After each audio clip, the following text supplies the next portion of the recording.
Hello everyone, welcome and welcome back to my channel. Hi, it's Shubh. तो मु आज ready हेकरी गोटे जगह को जीवी, से पुणी एका एका घूमी घूमी। Let's go. आले मो मैजिक टा रही गला बोधे, तो मु मैजिक करी गोटे मिनिट रे रेडी हे गली। केम देखा जाउची? हाँ मो भलो ही देखा जाउची।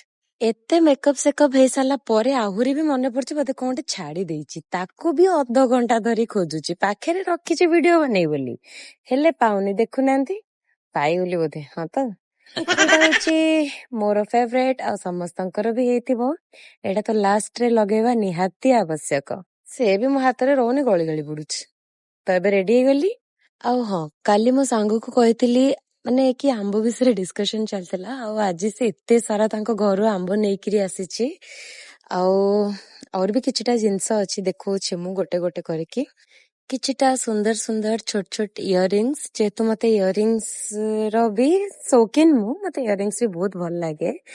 ଆଉ ତା ସହିତ ଥିଲା ଗୋଟେ ନେକଲେସ, ସେ ବି ବହୁତ ସୁନ୍ଦର ଲାଗୁଥିଲା। ଆଉ ଏଇଟା ତ ମୋଷ୍ଟ ମତେ ବହୁତ ଭଲ ଲାଗେ, କାଚ ଚୁଡି ତ ସମସ୍ତଙ୍କର ଫେଭରେଟ। ଆଉ ଖୋଲିଦେଲି ତ ସତ, ଦେଖୁନାହାନ୍ତି ରଖି ବି ପାରୁନି।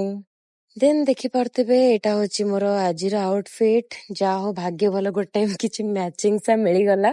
ଆଉ ସବୁଦିନ ପରି ରାପିଡୋ ଭାଇ ପଳେଇ ଯାଇଥିଲେ ଆଗକୁ, ଡାକିବାକୁ ପଡିଲା। ଦେନ୍ ମୁଁ ପହଞ୍ଚିଥିଲି ଏଇ ଜାଗାରେ କି ମୁଁ ଆଜି ଏକା ଏକା ମୁଭି ଡେଟ୍ ରେ ଆସିଥିଲି, ସେ ବି ମୋ ସହିତ, ମାନେ କି ମୋ ନିଜ ସହିତ। ଆଉ ମୁଁ ତ ଗୋଟେ ବଡ ଭିଆଇପି, ସିଡିରେ ଚଢିକିରି ସେ ସାଇଡ୍ ରେ ଯୋଉ ଭାଇ ଠିଆ ହେଇଥିଲେ ତାଙ୍କୁ ପପକର୍ନ ମାଗୁଥିଲି ଭିଡିଓ ବନେଇ ବୋଲି।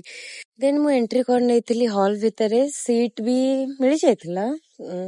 ମାନେ ମୁଁ ସିଟ୍ ପାଏନି, ମୁଁ ଜାଣି ହୁଏନି ଅନ୍ଧାର ଭିତରେ ଗୋଟେ ଗୋଟେ ଥର, କିନ୍ତୁ ମିଳି ଯାଇଥିଲା। ଆଉ ସେ ସବୁ ତ ପଛ କଥା, କିନ୍ତୁ ମୁଭି ଟା ବହୁତ ବଢିଆ ଥିଲା, ବହୁତ ବଢିଆ ଥିଲା। ପାର୍ଟ 1 ଏତେ ଭଲ ହେଇଛି ମାନେ ପାର୍ଟ 2 ତ ନିହାତି ବହୁତ ଭଲ ରହିବ ଲାଗୁଛି। ଆଉ କଣ ବି କହିବି, ଠାକୁରଙ୍କ କଥା ପଢିବ ମାନେ ମଣିଷ ଇମୋସନାଲି ହେଇଯାଏ। ମୁଭି ସରିବା ପରେ ମୁଁ କିଛି ସମୟ ସେଠି ବସି ପଡିଥିଲି, କାହିଁକିନା ଟିକେ ହଲ୍ ଭିତରେ ଗହଳି ଥିଲା। ତାପରେ ମୁଁ ଆସିକି ରୁମ ରେ ପହଞ୍ଚି ଯାଇଥିଲି। ଖୁସି ଲାଗିଲା, ଯାହା ହଉ ଏକା ଏକା କିଛି ମୁଁ କରିପାରୁଛି ବୋଲି। ଆଉ ଦେଖିପାରୁଥିବେ ମୋ ଚୁଟିର ଅବସ୍ଥା, କାହିଁକିନା ଏ ଗରମକୁ ଗରମ ପବନ ଯୋଉ ବାଜୁଛି ପୁରା ଏତେ, ଆଉ ଚୁଟି ପୁରା ରଫ୍ ହେଇଯାଇଛି। ତାକୁ ଇଗ୍ନୋର କରିବେ। ଦେନ୍ ଲାଇକ୍, ସେୟାର, ସବସ୍କ୍ରାଇବ ନିହାତି କରିବେ।